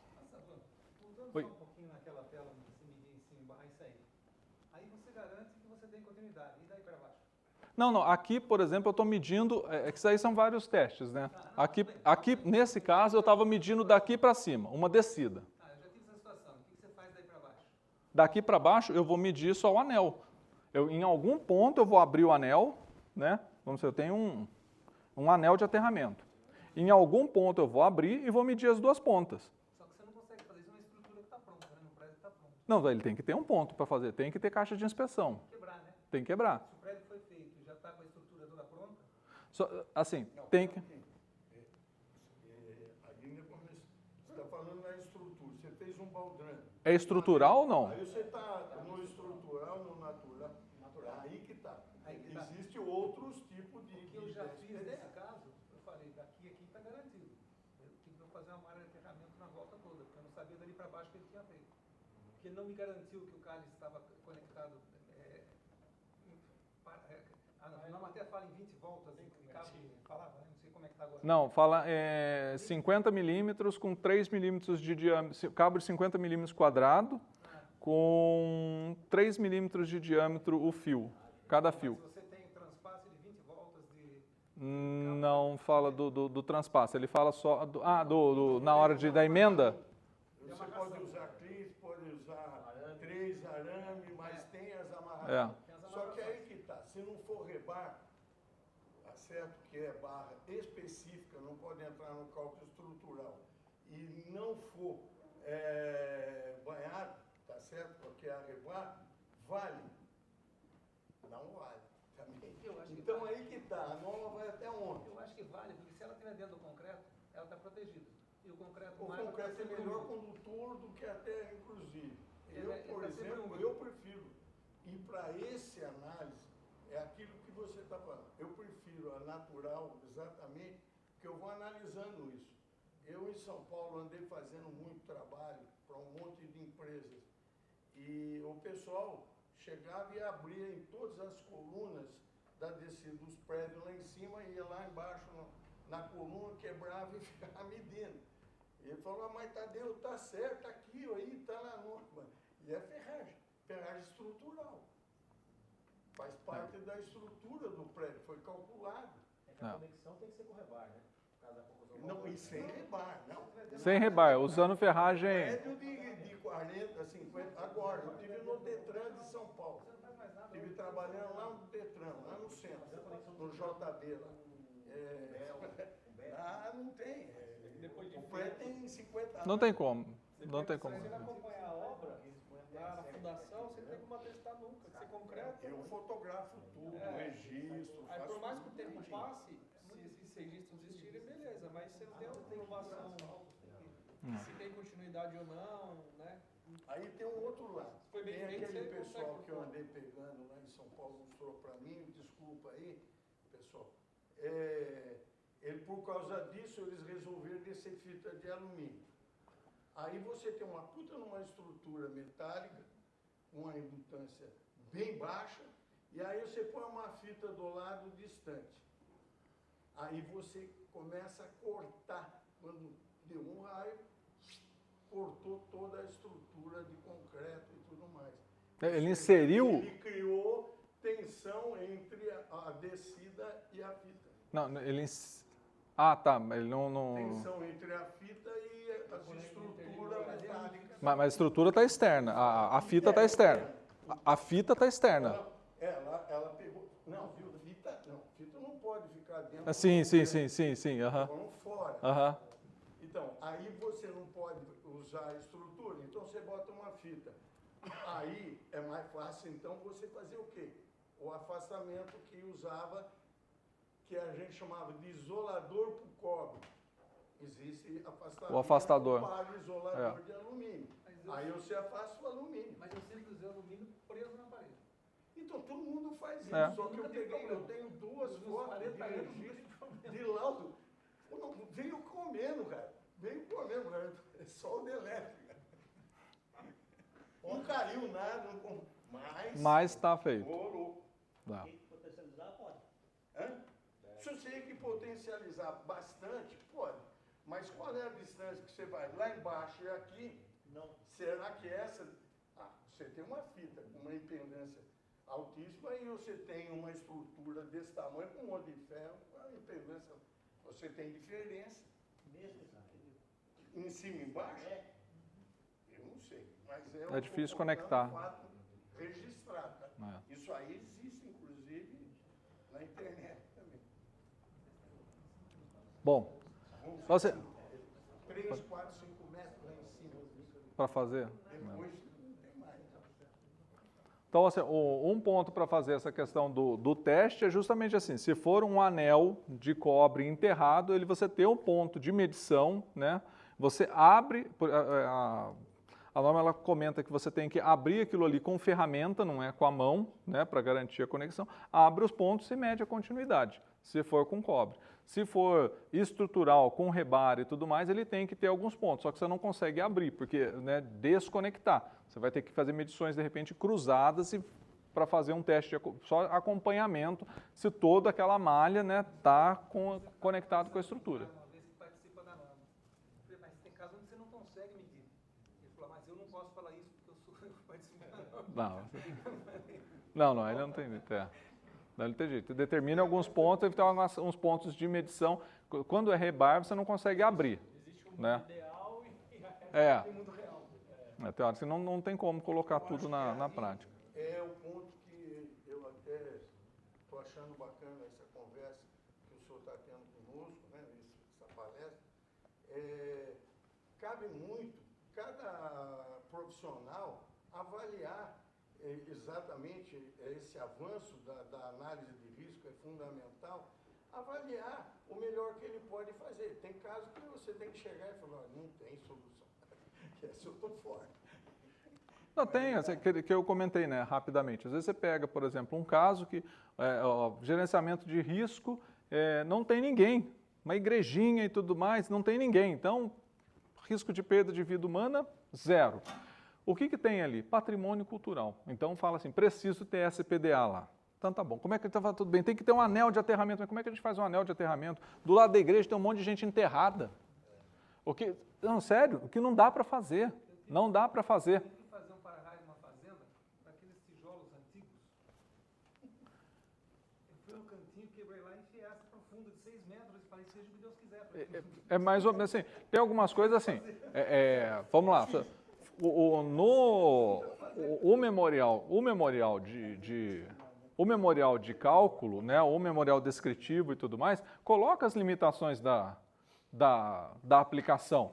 Fala assim, olha, não é falta de consciência do que é o correto, é só que não é possível implementar isso daqui e isso aqui. Cabo de cobre por cima para não destoar do telhado que era antigo, senão você cobra no mínimo. Sim. Daí o cara falou, e a piscina como é que faz? Eu falei, proibido usar a piscina. Quadra, né? E a quadra, como é que faz? Fala, com o chão molhado aqui, o que adianta eu colocar para-raio? Não adianta. Eu não... Assim, o máximo que eu falo assim é sensor, né? De alguma coisa de descarga. Mas, assim, área aberta, não tem como. Molhou o chão, fugiu o meu controle absurdamente, né? Vídeo de jogador de futebol tomando raio na cabeça dentro do campo de futebol. Pois é, mano. Entendi.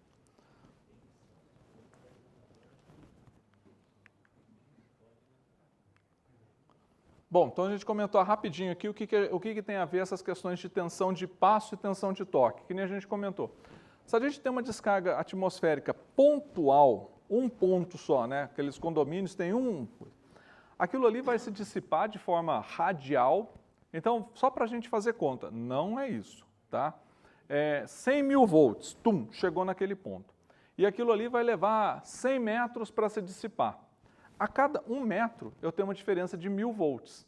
Imaginando que o meu passo tenha 1 metro, eu vou ter uma diferença de 1000 volts entre o meu passo, né? Estou falando, isso é só para a gente ter um número na cabeça, não é que seja isso. Isso daqui é tensão de passo. Por isso, animais estão muito mais susceptíveis a esse tipo de evento, porque a distância entre patas, né, é muito maior. Então, se no nosso exemplo aqui de 1000 volts a cada 1 metro, a gente tem 2000 volts a cada 1 metro, o impacto para um animal é muito maior. Tensão de toque é a mesma coisa, é a diferença de potencial entre uma estrutura e o solo. Eu estou com os 2 pés juntos, mas eu encosto na parede. O anel de aterramento, por conta disso, recomenda-se que ele esteja até a 1 metro de afastamento da estrutura, para que você tente minimizar isso daqui. A pessoa está bem aterrada aquilo ali, né, junto com a estrutura. Isso daqui são os princípios de tensão de passo e tensão de toque, que quando a gente tem a captação, a descida, não basta, a gente tem que distribuir isso daí da forma mais equalitária, né, e mais segura possível para evitar esses impactos.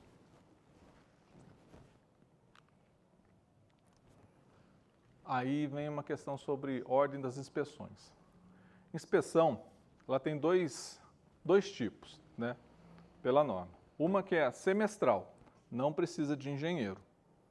Essa semestral, ela é uma inspeção visual. Então, eu falo assim, você não precisa ser engenheiro mecânico com especialização em pneumática para ver se o pneu do carro, para falar que o pneu do carro está furado. Você vai lá. Então, SPDA, pô, o mastro está sem a haste, arrebentou, o parafuso está enferrujado, deu uma ventania, quebrou isso daqui. Não precisa ser engenheiro para fazer isso daí, não precisa emitir laudo isso daí. É uma inspeção visual. Depois tem uma outra que precisa de laudo, precisa de medição e vai entrar uma série de coisas que a gente conversou aqui. Ela acontece. Então, eu falo assim, tem dois tipos de inspeção. Uma inspeção visual semestral, apontando eventuais pontos deteriorados do sistema. Não fala em laudo, não fala em engenheiro, não fala RT, não fala nada. Periodicamente, outro tipo de inspeção, realizada por profissional habilitado, capacitado a exercer essa atividade, com emissão de documentação pertinente, ART, laudo, medições e tudo mais, em intervalos determinados, assim relacionados, a cada ano. Aonde? Estruturas contendo munição ou explosivo ou em locais expostos à corrosão atmosférica severa, região litorânea, ambientes industriais, atmosfera agressiva, ou ainda estruturas pertencentes a fornecedores de serviços considerados essenciais. Tirando condomínio no litoral, prédio no litoral, ele não se encaixa aqui. Às vezes os condomínios têm às vezes é meio explosivo, né? Mas não é nesse sentido que a gente está falando. Mas assim, aqui, condomínio no geral, edificações no geral, onde nós estamos aqui, que não é uma região litorânea e tudo mais, não é todo ano que precisa fazer. Quer fazer todo ano? Tudo bem, não tem nada de errado, mas não precisa. 3 anos para demais estruturas. A norma que inspirou a NBR 5419, ela fala até 5 anos e tudo mais. Só para ver que não é um absurdo, não é uma jabuticaba, uma criação brasileira. Aliás, a versão brasileira da norma ela está sendo até mais exigente do que a versão originária dela, internacional. Então, condomínio, prédios em geral, né, é a cada 3 anos. No litoral, é a cada 1 ano. Edificação contendo serviço, munição e tudo mais, é uma vez por ano, nesses 2 tipos de inspeção. Isso aqui dá bastante o que falar, acabei escrevendo também mais um artigo do mesmo jeito que está aqui, só traduzindo umas questões, traduzindo não, facilitando o entendimento de algumas questões da norma, porque senão fica fácil bater no condomínio e querer vender laudo todo ano, né? Vamos falar sobre um... Oi, pois não. Você está falando para SPDAs externos. Oi? SPDAs externos. Quando é SPDA estrutural, você não precisa fazer nada. Não, precisa. Precisa fazer o acompanhamento inicial só. Precisa, você precisa porque assim, o SPDA estrutural, normalmente você tem captores, você tem uma malha lá em cima, você vai abrir os pontos e vai medir na estrutura, do mesmo jeito. Tem muito SPDA estrutural que você usa a telha como captor, você usa a estrutura... Não, tudo bem. Nesse caso, você vai ter que adotar um ponto, você não consegue desconectar todos, né? Vai conectar um ponto e garantir que está descendo. Se não houve alteração nenhuma mecânica. Assim, a norma pede que você tenha e tenha até esse acompanhamento. Eu quero saber uma... Bom, enfim, eu busco, independente se ele é estrutural ou se ele é externo, eu busco fazer a medição até para que ele tenha um histórico, né, de cálculo, um histórico de resistividade, né, disso daí. Se tem uma conexão próxima ali, oxida, ela já perde o concreto ali. Mas se ela estiver dentro do concreto, você não vai ter nem como ver. Não, a conexão tem que estar para fora. Pelo menos quem fez deveria considerar que é possível desconectar, justamente para teste. O estrutural eu tenho um arranque, né? O rebar, vamos pensar assim, uma ponta do rebar saiu lá. e o captor e tudo mais, e de repente uma malha está conectada fisicamente ali, com um parafuso, split bolt, alguma coisa ele está conectado ali, né? Na hora do teste, eu vou desconectar aquilo ali, testar a malha em cima, se ela está conectada, e testar essa descida com a outra, e testar essas continuidades. Depois conecta de novo. Teoricamente, ele deveria estar, assim, é possível você desconectar justamente para teste. Existem casos em que você nem tem esse tipo de conexão. Já é tudo metálico de cima a embaixo. Não, mas eu entendo. O natural é diferente do estrutural. O natural não tem jeito, uma estrutura metálica. Uma quadra, aquelas quadras assim, né? Aquelas Isso, não, tudo bem, isso não tem como. Isso não tem como fazer teste, isso aí eu entendi. E também tem um detalhe, em muitos casos você tem um piso em volta que você não pode mexer, né? Você não vai poder, quer dizer, se você não deixar a caixa de inspeção, que normalmente no estrutural você não deixa, não há necessidade, como é que você vai fazer com isso? Não, tudo bem, aí tudo bem. Se você não tem como medir ali, tudo bem, você não vai conseguir fazer isso através de não vai ser caixa de inspeção que vai resolver o caso. Mas se não é estrutural, tem que abrir, vai ter que colocar uma caixa de inspeção, tem que ter uma caixa de inspeção. Não, se não for estrutural. Agora, que nem falou assim, o exemplo extremo do estrutural, né? Uma quadra, uma estrutura metálica inteira, né? Não tem como fazer medição nem faz sentido, né? Você não consegue isolar as descidas para fazer medição, né? É gritante que está eletricamente conectado. Pega um prédio, por exemplo, no centro de Bragança, antigo. Ele tem 2 ou 3 pontos dentro da garagem. Você mal consegue colocar o alicate. Você chegar no asfalto, você vai ter que quebrar o asfalto e furar o asfalto. Então, Não. Aí entra aquelas questões das limitações e o que foi feito, né? O laudo vai ter que considerar essas limitações. Não tem como fazer mágica para fazer isso daí. Tá ok? Falar de alguns casos aqui. Aqui tinham as descidas, né? Essa descida aqui, não entendi por que ela passou perto da janela, virou para cá para conectar com o aterramento aqui. Ponto é, lá em cima tem a captação. Ponto é, na hora que ela passava por aqui, ele fez a equipotencialização com a tubulação de cobre do gás. Então, mas tudo bem, mas é a tubulação de cobre, pode, de repente até precisa estar aterrada. O ponto é que o aterramento aqui não funcionava. Não tinha conectividade do aterramento de um ponto com outro aqui, não existia esse anel. Então vamos pensar, se acontece uma descarga atmosférica lá, pum. Essa energia ela vai chegar aqui e vai falar, peraí, eu não consigo chegar no terra, essa outra eu não consigo chegar, em nenhum ponto consegue chegar no terra. Mas é aqui, ó. Opa, peraí, tem um cabo de cobre entrando na terra aqui e indo embora, é um caminho legal. A descarga atmosférica vai escolher esse caminho. Quando o aterramento, né, da estrutura de gás ou até explosiva mesmo, gás explosivo, tem que levar em consideração espessura de material, uma série de outras coisas, é mais complexo isso daí, e ela vai funcionar bem se você conecta nessa estrutura um caminho melhor para o terra.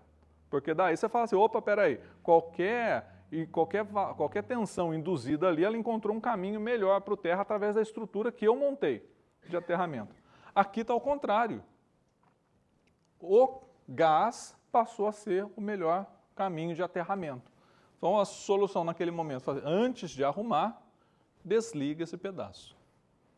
Que caia uma descarga atmosférica, que não entre para a parte da ferragem do gás. Essa daqui é isso aqui é um SPDA em gerenciamento de risco em Guaratinguetá. Chama Clube dos 500, lá tem uma parte que é um restaurante, pouquíssimas pessoas e tudo mais, uma sala pequena, então o risco de perda de vida humana era pequeno, não tinha problema. Mas nesse restaurante está a única pintura de Di Cavalcanti numa parede. Ela não sai dali. Patrimônio cultural. Então você já tem alguns milhões na parede que a gente não consegue remover, de 1951, coloca a SPDA lá para proteger, não é questão de vida humana, mas para proteger patrimônio cultural. Então, a SPDA classe 4 lá resolvia a situação. Esse daqui é mais recentemente, um DPS de 385 volts instalado, classe 2 na entrada. Então, assim, ele não suporta aqueles pulsos mais longos, ele vai romper com uma facilidade maior. 385 volts. Acabou a bactéria? Ou não? Ou ele desliga sozinho, vamos ver.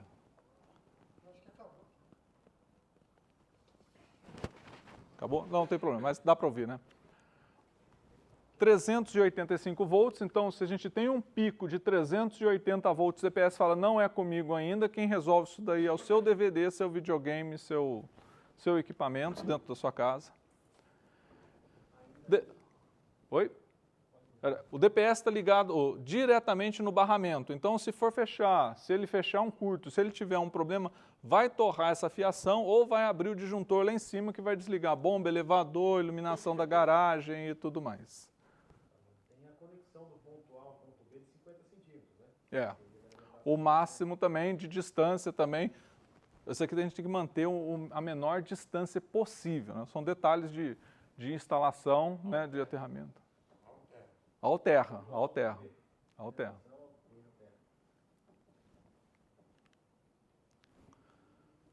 Alumínio, sapatinha de cobre, conectado. Corrosão galvânica, pilha galvânica, começa esse tipo de corrosão aqui, são íons levando material para um lado para o outro, muito comum. O pessoal emendar assim. Você tem isso ainda em São Paulo? Oi? Para radioativa existe ainda instalado? Tem. Mas da onde que passou? No estado de São Paulo, não, né? Você tinha visto, não? Bom, não, errei, isso aqui está errado. Desculpa. Para-raio radioativo, eu errei na apresentação, desculpa. É que vai falar na sequência, aqui. Por isso, foi, caraca, ele está vendo já na estação lá na frente? Não, volta. Então, pilha galvânica. Não pode colocar, tem algumas combinações de material, a mais gritante, né, a mais falada de todas é o cobre com alumínio, né? Essa conexão entre esses dois materiais, você precisa de um bimetálico, normalmente é uma liga com estanho no meio para fazer esse tipo de conexão, senão isso daqui aumenta a resistividade. Independente disso, né, sempre que for testar, usando miliomímetro, a gente dá uma lixada, dá uma escovada para a gente estar medindo miliohms, qualquer coisinha pode fazer uma diferença, né? Bastante oxidante, então troco. Também resolve, né? Para-raio radioativo tem, assim, acha ainda, né? Acha ainda. Então, para assim, tomar os cuidados na hora de desmontar e principalmente quando vai entregar, tem uma série, né, de requisitos, né? Descartar a luva, envolve com plástico, põe numa caixa metálica, tem que ser 40 litros, não sei o quê, tem que fazer um documento para transporte. Nossa, não, se parar na rua, então assim, existe essa brincadeira. Eu tenho um eletricista, nós tínhamos um para-raio aqui, uma indústria de Bragança, radiativo, né? Aí eu, não, precisamos tirar, consegui botar na cabeça, ele tirou, né, o eletricista. Aí eu dei e falei para o Agostinho, falei, agora vai ter que entrar aqui, que nem tal, papá. Eu estava fazendo, aí no dia seguinte falei, cadê o para-raio? Ele falou, fui no Patibá, joguei no Rio Jaguari. Está lá dentro do Rio. Mas aqui é coisa antiga, depois já assim, não tem uma obrigatoriedade, uma forte recomendação, né, que seja substituído. Baixa já a radioatividade desses para-raios, né? Não sei se sabe. Ah, sim, tomara, né? Eu espero, porque esse aqui foi eu que troquei, né? Aí tem mais de 50, né? Não, tomara, né? Vamos dar as mãos aqui e aproveitar, né? Mas espero que sim. Pessoal, era isso. Dúvidas, comentários, tem os dados para contato. Não precisa falar todo mundo de uma vez, né? Tem alguns artigos ali no site, né? Às vezes eu coloco no LinkedIn também, né? Essa questão de laudo, se quiser salvar o contato também por aqui, ver se funciona esse QR Code, feito com todo carinho. Funcionou? O QR Code? Faz um teste pra gente aí. Aí, ó, tá vendo só? Pessoal que vai estrear a apresentação da associação aqui sem ser uma novidade. Mas às vezes tem... Isso mesmo, sou eu mesmo, até bate com o nome que tá ali, ó. Até essa questão de laudo, né? Tem uma... Laudo, às vezes, que num dos artigos ali, coloca assim, validade de 1 ano, né? Fala, tudo bem que você queira até inspirar, né, as pessoas a fazerem a cada ano, né, embora não seja obrigatório. Tudo bem, o problema não é. Mas colocar validade do laudo em 1 ano não dá. O laudo, o SPDA, ele é ad eterno. Ele pode não ter mais importância depois de 1 ano, depois de 3 anos e tudo mais, mas ele é ad eterno. O que acontece? O laudo... Hoje é dia 7, vou ficar do dia 7 ao dia 9 fazendo uma inspeção aqui. O meu laudo, eu vou falar que é uma observação do dia 7 ao dia 9 de outubro. Foi o que eu observei, foi o que eu medi, não sei o quê. Daqui a 6 anos, alguém pode pegar o meu laudo, as minhas medições, os resultados que eu obtive e comparar com os novos. Não é para descartar, para falar que aquilo ali não é mais válido. Aquilo era uma verdade naquela época e eu uso os dados para fazer uma análise comparativa com os novos valores que eu obtive, né? Então, laudo não tem validade. Laudo é ad eterno, né? Eu acho que esse é um ponto importante. Eu sempre deixo claro, na minha experiência lá, eu coloco o que eu vejo na data em que eu estive, observei nos dados naquele período. Depois eu saí... Pode ter mudado. Exatamente. Período de avaliação. Período de avaliação. É nessa janela. Outra coisa,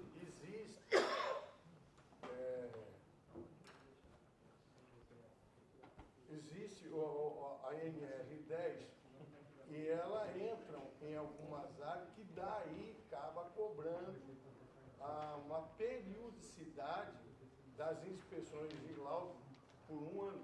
Ela tem uma força maior do que uma NBR.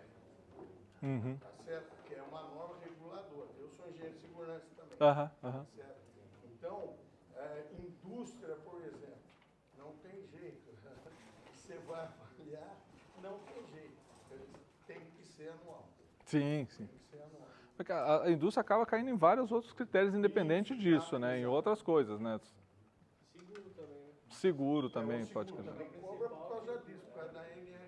Se ele não tiver atualizado, o seguro não cobra. Não, mas assim, já teve casos de justamente essa questão do seguro, falar assim, olha, mas não está desatualizado, falando a cada 3 anos, né?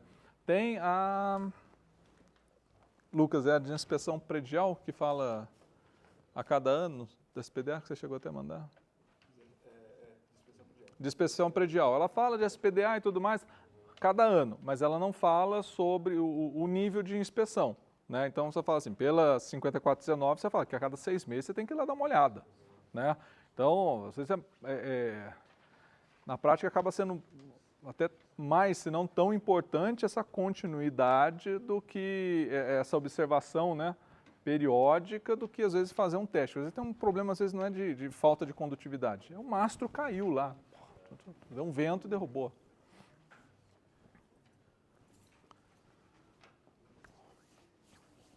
Perguntas? Aproveitar, deixa Meirelles, a questão também é do SPDA, quando você envolve laudos de AVCB do bombeiro. Então, você tem lá um atestado das instalações elétricas que tem que compor lá uma instrução técnica, e um dos itens que tem que ser analisado é o SPDA. O PI, não? Não, no prontuário, não? É o atestado tá. de conformidade da instalação. Anexo É o anexo lá do AVCB. E aí tem muitas vezes que você vê que pessoas que assinam o laudo não têm nem o conhecimento do SPDA e acaba dizendo que ele é conforme. Uhum. Ou às vezes não se aplica e existe o SPDA na instalação. Então é uma questão também de conhecimento, que às vezes a pessoa assinou lá, ou seja, ela é a responsável, mas está assinando uma responsabilidade por uma coisa que Ela não tem, não ela, tem conhecimento ou deixou passar despercebido. às vezes falta habilitação e competência, às vezes, para falar do assunto. Infelizmente é. Oi? Não, ele tinha uma pergunta lá também. Você pode... Quando você fala em malha, né? Aham. A malha está envolvida tanto as descidas quanto os anéis. E eu tenho que saber também, a malha 5x5 ou 20x20 seriam a distância das descidas e a distância também dos anéis. Não. Malha a gente fala só em cima. O que se aproximaria de uma malha na descida é quando a edificação ela tem mais que 60 metros. Aí a gente tem um... Eu não vou lembrar falar de cabeça exatamente, mas aí você tem um anel de equipotencialização em 20% da altura, não é? Alguma coisa assim. Eu não lembro. Então, efetivamente, são só a distância das descidas, não que eu tenha que fazer um anel também, uma grade, efetivamente, uma malha, efetivamente. Só a partir de 60 metros. A partir de 60 metros você tem essas observações na descida. Quando eu uso lá os 5 para resolver no software 5 metros de grades, na verdade, de malha seriam a distância das descidas. Essa é a distância das descidas também. Somente, eu não preciso fechar ela. Não, voltando assim, se não tiver mais 60 metros. Beleza? Pessoal, o senhor ia comentar alguma coisa? Não, no começo, o senhor citou a laudo. O pessoal confunde muito, ele chama muito. Essa semana eu fui chamado, o cara falou assim, por causa da seguradora, o bombeiro deixou passar e eu preciso do laudo NR, não é nem assim. Laudo NR10? Eu falei, calma, o laudo são de determinadas coisas, outras são inspeções. É exatamente o que você está falando, o pessoal confunde muito, entendeu? E na hora que você vai escrever, se você escreve que é PDA que você fez, é um forfé, porque ele fala, não é SPDA. Não, aí eu coloco assim, laudo PDA, eu coloco SPDA e proteção contra surto. Senão, para não correr não, a gente acabou fechando com o outro porque o dele tinha uma letrinha a mais. Eu ouvi desse jeito, falei, não, então, obrigado, valeu a dica, né? Então tá bom. Pessoal, Carneiro, obrigado, agradecer a Vitória também, né, por todo o apoio com a organização aqui, parabéns pela estrutura, pela gestão, muito produtiva a contribuição de todos vocês aqui, está anotada aquela questão do aterramento, né, como fazer a medição aqui, depois eu faço o meu auto-feedback, né, para a gente tentar buscar aprimorar. Fica. O tempo é curto, não dá para, né, falar muita coisa. Eu, sinceramente, espero ter agregado alguma coisa, nem que seja para falar assim, caraca, esse cara passa uns perrengues lá também, que eu também, né? Então, sintam-se abraçados, né? Não estão sozinhos aí, tá bom? Pessoal, muito obrigado. Valeu.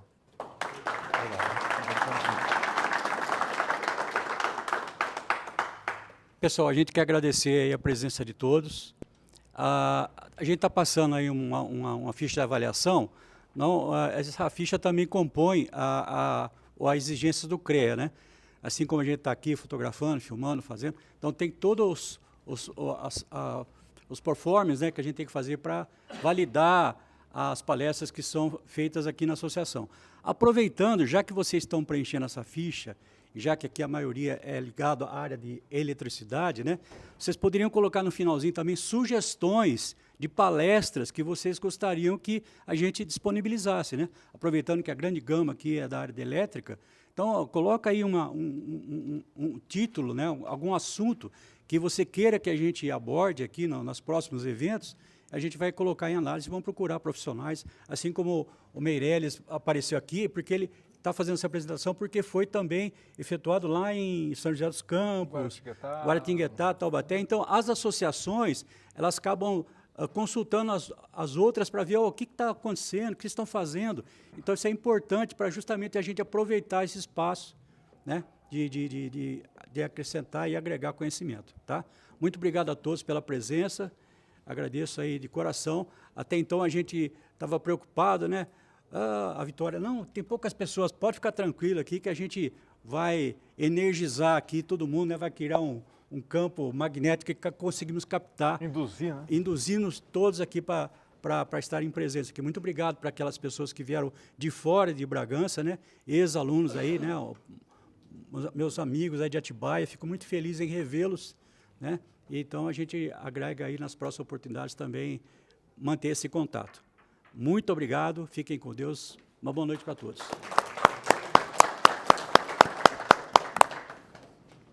Muito obrigado. Valeu, obrigado. Já tem sido produtivo aí. Que é isso, muito bom. É? Então tá bom, legal. Estreamos todos os equipamentos aí, tá? Oi? Estreamos tudo aí com você.